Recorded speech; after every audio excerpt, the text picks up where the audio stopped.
Now we're going to do the solar panels.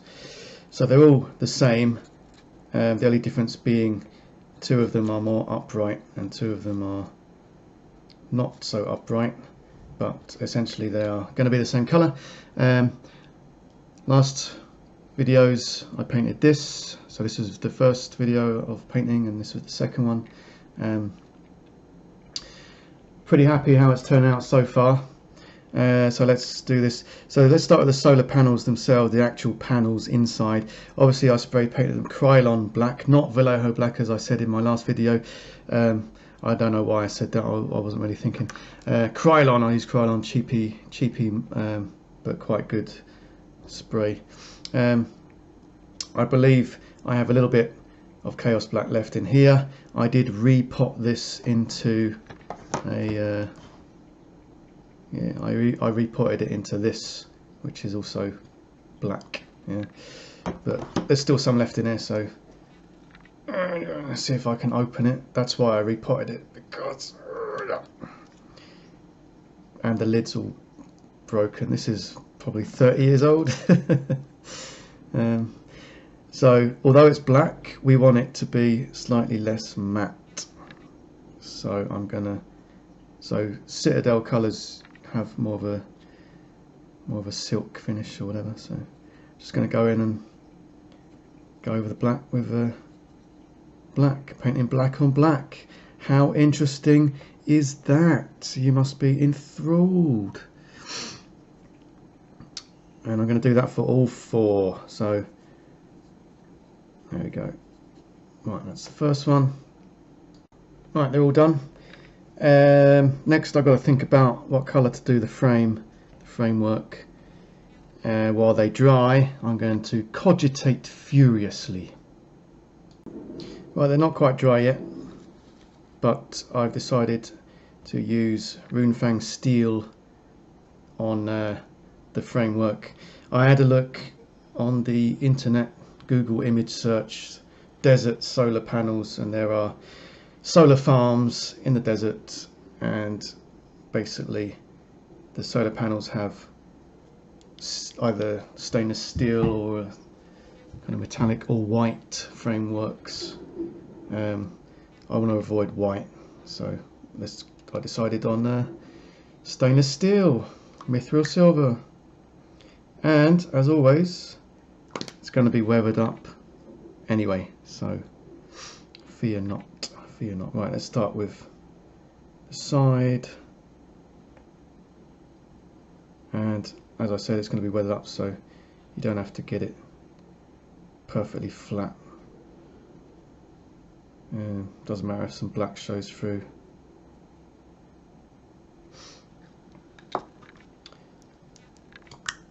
Yeah, so I'll do one on camera,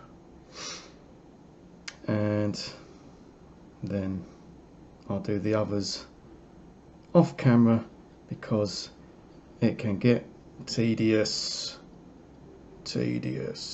for you guys and girls.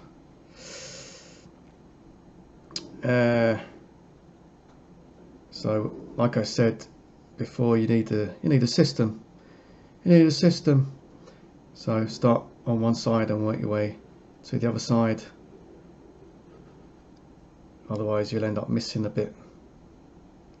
For example, like the edges, I quite often miss edges.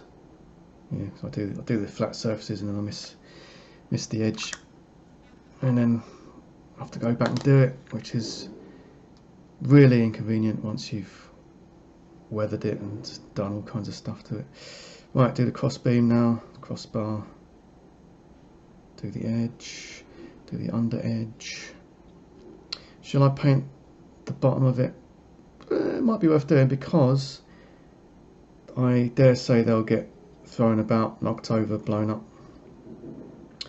So let's do the underside of the legs supports. Yeah, because they might get seen. Yeah, they might get seen, might get hit by a bus. That's why you wear clean pants. Yeah,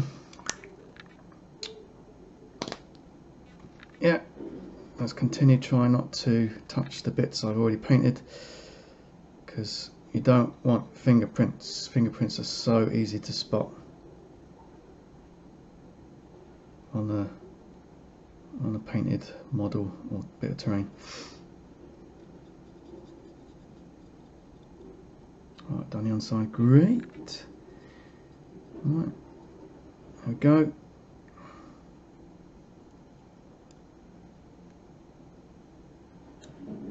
Good, good, good. It's looking good.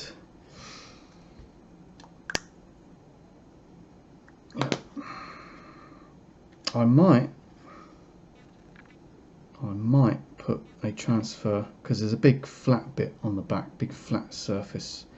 I don't like big flat surfaces at all, really, because those are the bits where your brush strokes are really, really obvious, and it also draws attention to the fact that it's not real. There's no detail on it, whereas in reality there would be detail on it. All kinds of stuff like warning signs and, you know, manufacturer's nameplate and all kinds of stuff. Probably buttons and stuff. I don't know. I've never actually been up close to a industrial sized solar panel, so there you go. Right, we'll put that aside for the minute, let that dry face down. And yeah, see, like big flat bit, see the brush strokes, don't like it. I'm going to put a transfer on there, or decal. Right, I'm going to finish painting silver on all of these. So I've done the underside of all the solar panels. Now I'm doing the top, and we don't want to get any silver on the solar panel itself in the middle. So if you paint with, I'm using a flat brush and at a low angle, so kind of almost the same angle, yeah. And then you shouldn't get any silver on the solar panel, because the solar panel is sunk in somewhat. There we go, nice clean edges there. Right, I'm going to do the others. Right, next part is like I said, the backs are pretty plain, although you can't really see them if you're looking down on it, standing around a gaming table. But even so, I don't like the backs, they're too plain. I am going to add this transfer. I have these are probably Gundam or something. I don't like Gundam, don't get me wrong, but in the model shop, or not the model shop, in the local hobby place, they have a lot of Gundam stuff, and they do transfers, sheets of transfers, which letters and numbers and stuff like that, which are really useful. You can of course use the old Games Workshop stuff. I've got loads, but these are slightly bigger and more obvious, so use whatever you want, really. So I've got a choice of black or white. Which one's going to stand out more? I think black, probably. So let's use the black one. Yeah. Come on, come on, come on, get out of it, get out of it. So you're going to need a cutter knife, or a box cutter, as they say in in Japan. Oh, it's my brush. You're going to need an old brush. You're going to need, this is called Decal Fix by Humbrol. This is just gloss varnish. So you're going to need a little bit of gloss varnish. Why? Because it sticks better, and also you can't see the edges of the decal if you use this and also it stops there being bubbles and stuff underneath. You're going to need some water, of course, so let's put some water in the palette. You're going to need some tweezers because it's easier to pick up with tweezers than with your big fat carrot fingers. So I've got 1, 2, 3, 4. Okay, let's call them 1, 2, 3, 4. So here we go. I'm going to cut out. You should probably use a ruler. Some decals basically have the whole sheet as transfer material, so you should, in that case, cut very close to the design itself. These ones are individual decals, so you don't have to cut very close to the transfer.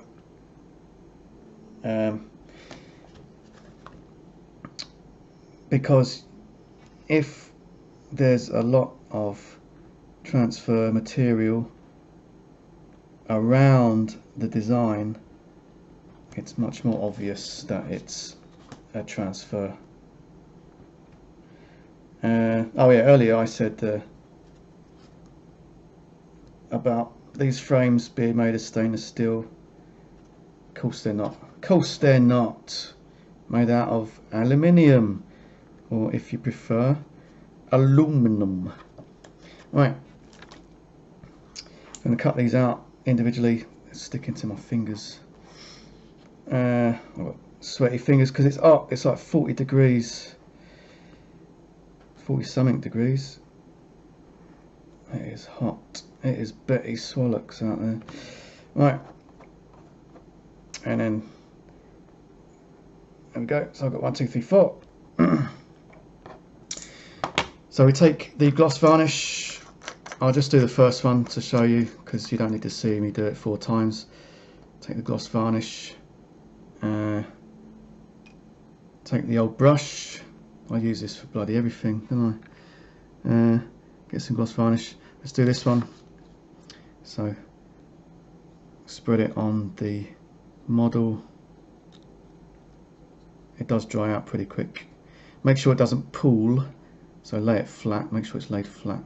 If you've got something like at an angle, make sure it doesn't pool. And then close it. And then take your decal, or transfer, sorry, I keep calling them decals. I suppose they are decals. Put it in the water and wait. Tick, tick, tick. Let me pause it. So it's been in there about a minute. Make sure it's completely submerged and the whole thing is wet. What I like to do is wet my fingers a little bit, take it out and see if I can move it. Yeah, okay, it's moving. So then I pull away the backing and now it's on my finger.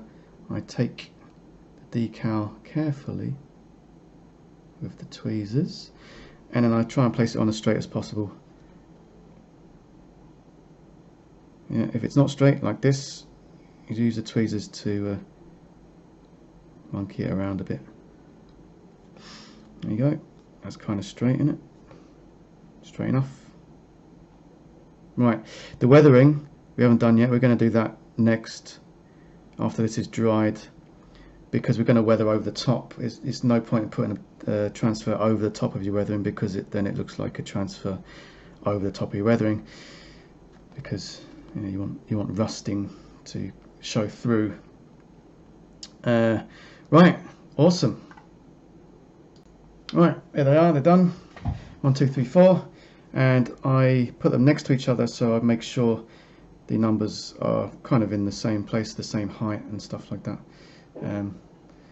I was tempted to put more transfers on them because I have a lot more suitable stuff. There's like, these are probably Gundam stuff, company names and stuff like that. I thought I could put them on there, but to be honest, like I said, you're not going to see it if you're looking down on the table, so pretty unnecessary. This is probably way too much detail as well, but like I said, flat surfaces don't yeah, I don't like flat surfaces. Right, next, when this is dry, we're going to do weathering. Thanks for watching. Like, subscribe, comment below. There will be more.